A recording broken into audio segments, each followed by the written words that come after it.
Hello, everyone, and welcome to another weekly live chat with the Burnett's. On location? Yeah, they're on vacation this week. They're in a little bit of a different location. Matt and Marty, tell us a little bit about where you guys are at this week. Yeah, we are not in our normal work clothes here. We are on fall break with our kiddos. We actually lucked out, and I say this sounds terrible, but we were going to have to come without Culver because of his football career, and high school football career, and he did something that kind of tweaked his shoulder, and so he was out of practice for the week. Couldn't practice, couldn't do the game, couldn't be part of the game. So anyway, after the game on Friday, we had him come on down. So we're actually getting to have the whole Fabulous Five down here, and we're super excited about it. And so yeah, we're pretty okay. They're all together for once. They're all together at the same time. That's great. If you can't tell, Matt and Marty are always working, no matter where they are, what they're doing, 24 hours a day, 7 days a week. They've always got work, right? That's the beauty of technology and the computers and internet and everything else now. Yep. Well, we're so glad to have you on today. We are. Yeah, I'm glad y'all are hopping on from the beach. That's great. Today we're going to be discussing a little bit about short-term rental properties and, investment properties and those places in Nashville. So give a little bit of a background knowledge of what a short-term rental is to people that might not necessarily know the benefits of that. Sure. So there's several types of investment properties involved with real estate. And so short-term rental is one of them. Some people call them Airbnbs or vacation rentals. Basically, STR it's just for short, right? Yep. So it's basically just something that somebody can rent on a short-term basis, for a week or less, or 30 days or less, really is considered a short-term rental. So you have several in Nashville. Nashville obviously is one of the hottest cities in the country for tourism. I mean, there's I think I heard 4-point-something million people a year coming in just to, go to Broadway in Nashville. So they're renting hotels, they're renting short-term rental, condos and townhomes and houses and things. So it's become a pretty big part of, a rental business. Down at the beach where we are here, we have friends that have rented places, and we're seeing them. And, there's always the question comes up, well, what's it look like to buy one of these and use it some and then rent it out, as an investment. So there's beach condos, beach houses, all kinds of different short-term rental places. Yeah, I had a call this week from another agent. She was going to write on a short-term rental in Gatlinburg in Tennessee. And she just had a few questions like, hey, what would you do about this? Or what would you do about that? And of course, we're always willing to help other agents and friends of ours that are in the business, help them with that. And so gave her a little bit of advice on that. And the short-term rentals in Nashville are fairly a new thing. They've been doing this in Florida and Gatlinburg and other areas like that, as long as we can all remember. We rented when we were kids and, the whole deal. But Nashville has, I won't say, I kind of feel like hasn't adapted and embraced the short-term rental as well as some other areas have. So there are little caveats to purchasing, but not just there, but purchasing everywhere. It's different whether you're buying out of state or just in different parts of Tennessee, like buying in Gatlinburg versus buying in Nashville or buying in Florida. It's probably, and it runs different between, buying in Florida and buying in Alabama. There's lots of different caveats to that. So the short-term rentals are pretty cool. Me and Matt always talk about diversity in your investments. And we can kind of hit on that as well today a little bit. But you also have just regular rentals where you would buy a property, a house, a condo, whatever, and rent it out. Right. To somebody, usually 6 months to a year at a time. And then you have or longer if you're lucky. If you're longer. Tenant in there for 10 years is a great thing. Right. And also you've got commercial rentals where you're renting to businesses, commercial properties and things like that. So lots of different ways to invest your money in real estate as far as rental options go. So I know that the biggest perk with having a short-term rental and, when you're looking to invest in a property, that's a big thing to look for and see if that's allowed.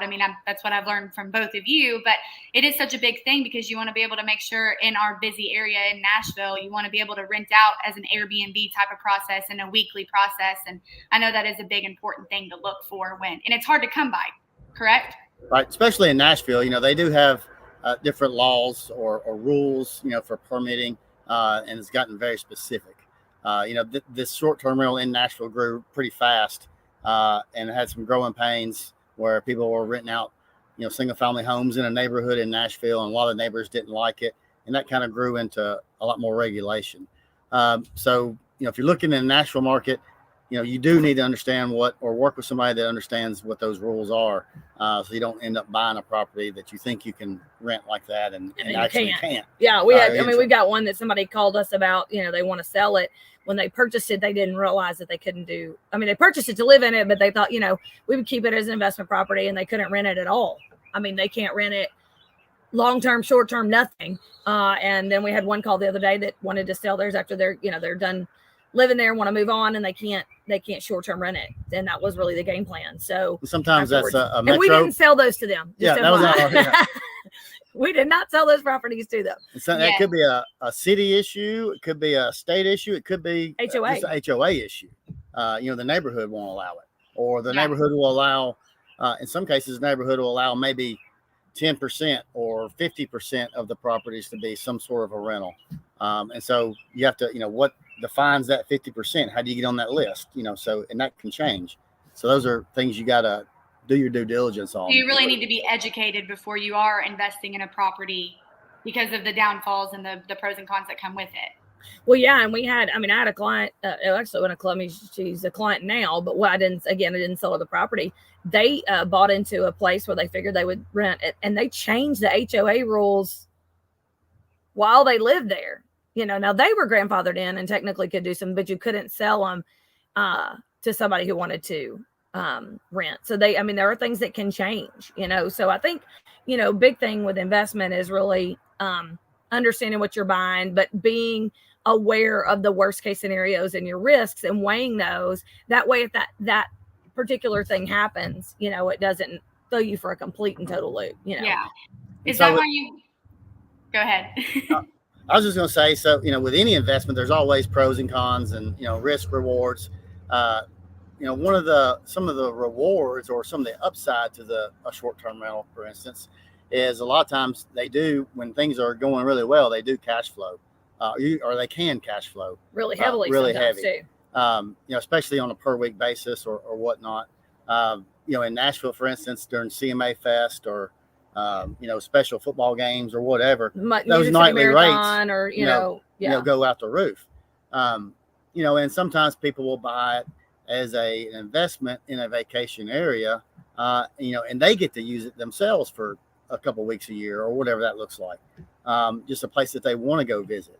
And rent it out the rest of the time. And so that's part of where their investment strategy comes from. So there's some upside to it, and some fun aspects of it, to those things. And some people really like the idea of not staging them, but dressing them out and finishing them and making them their own. And sharing that with their friends, guests, family, whatnot.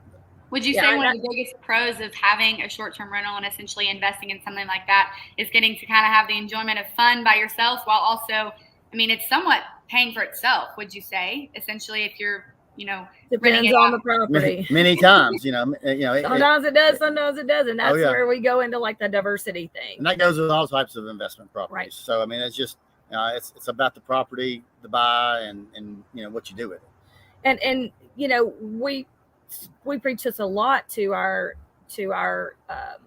investors. You make your money a lot of times when you buy the property. But I think having a clear idea of what you want your investment portfolio to look like, and being very strategic. Some people will emotionally buy because they think, I saw this a lot in Nashville, the short-term rental everybody wanted a short-term rental because they were sexy, Oh, I own a property in Nashville and it's a, short-term rental and it's in the Gulch and I got one here and I got one there. Well, guess what? When the short-term rentals got shut down for a hot minute, those mortgage and HOA dues and all those things were still due, right? So if you weren't well planned out or hadn't saved a lot of that money that those HOAs had or that those short-term rentals had brought in, you can get yourself in kind of a pinch, especially if you stretch yourself too thin, which we never recommend. Or get too heavy in one area or another. So we really, our investment portfolio is very diversified and we always recommend that people diversify. Now, it is a lot sexier to have a 2-bedroom, 2-bath condo in the Gulch than it is to have a, 3-bedroom, 2-bath house in, or having to do, a triplex in, Antioch. Yeah, whatever. I mean, it's like, that's just not as sexy of a thing. But quite honestly, sometimes your triplex or duplex that you own in Gallatin or Hendersonville or Springfield or Westmoreland or Portland or wherever that would be brings in a whole lot more money than your 2-bedroom, 2-bath in the Gulch. So are you saying that's a good place? So are you saying that's a good place to start? If you're thinking about investing, maybe start a little bit smaller and not so much of a bigger area. Is that what you're saying? I think it depends on you. Depends on the investor, what your end goal is, and your timeline. If you're a younger person and you could buy one single family house as a rental every year or every other year, golly, you'd be set. By the time you start paying those off, or you're 50 years old, those are really doing well. And there's pros and cons to single family houses as investments versus apartment buildings or duplexes, and there's pros and cons to either of those. And y'all heard us talk about house hacking. That was like a big term that came up, I don't know, a couple of years ago, about like, for young people, you come in, I'm going to buy my first house, or I'm going to buy, we've talked to a couple of, and again, it's not super sexy to buy a duplex, but gosh, if you're living on one side and you're renting the other side out to friends or whoever, and then you bought your investment property with an owner occupant mortgage, you live there for a couple of years. Which is less expensive than an investor mortgage. Is much more budget friendly. The rates are lower, or the terms are better than doing a more an investment type loan. So you live there for a couple of years, and then you fill your side and you go buy something else, and then you got your first investment property, and it's on an owner occupant loan. And some of those will go FHA, like up to like a triplex or a duplex. Oh, and wow. Yeah, I mean, and again, that's not as sexy as having a 2-bedroom, 2-bath condo, I guess, in the Gulch or in 12 South. But, if the market does something funny and the short-term rentals, are not doing as well, that not so sexy might be funding your mortgage for the one that was a whole lot more, exciting. And we get it. We've got a very diverse portfolio. We've got short-term rentals, we got long-term rentals, we got commercial ones, we got sexy ones, and we got not so sexy ones. I mean, it just is what it is. But, I think diversity in the investments are key. Yeah. And they all have their pros and cons. They all have pros and cons. We'd be happy to talk about any of them or any ideas or what you might be thinking of. We actually have some duplexes on the market right now for sale. We've got a package deal for 3. We've got 3 duplexes, all owned by the same owner, client of ours, and he wants to sell them as a package. So those are on the market right now, and those make a lot. I mean, they do really, really well money wise, and they're all right there together. 2 of them are side by side, and then one of them's a couple of doors down or something, so they're easy to maintain because they're all in a row.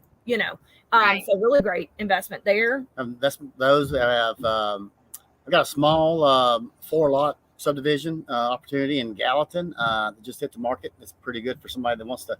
You could even build those and rent them. That'd be a good. If you want to do those as rentals, that could be a good opportunity. We have one short-term rental that just hit the market. It is in the Gulch. It is sexy. It's bougie, y'all. It's sexy. Cool. It's got the one everybody wants. It's and it stays packed all the time over there. So it's got exercise room, pool, covered, garage parking, the whole bit's in a loom, which is walkable to the Gulch. It's a fun little unit, and so we got that on the market right now. As you can see, they have a lot of diversity in their investments. Y'all just listed 3 completely different aspects of things that are investment properties. Oh yeah. And then you got a big development land out, and we got some development property. We got other development property for sale. We have, that we've got listed and lots of different things. And so we got another one coming, another big piece of property coming. So all the time, new things. Always coming, always new news. Well, if y'all want to stick around, we do have a video of that gorgeous, wonderful unit that's in the Gulch. If you're ever looking to buy or sell, if you ever want to invest in a property, if you ever need anything, just reach out to Matt and Marty. They're the best in the business, and they'll get you set. Yep. Thanks, sir. Sounds good. Thanks for watching, and we're here to help. Call us. Thanks for tuning in. Y'all check out this video.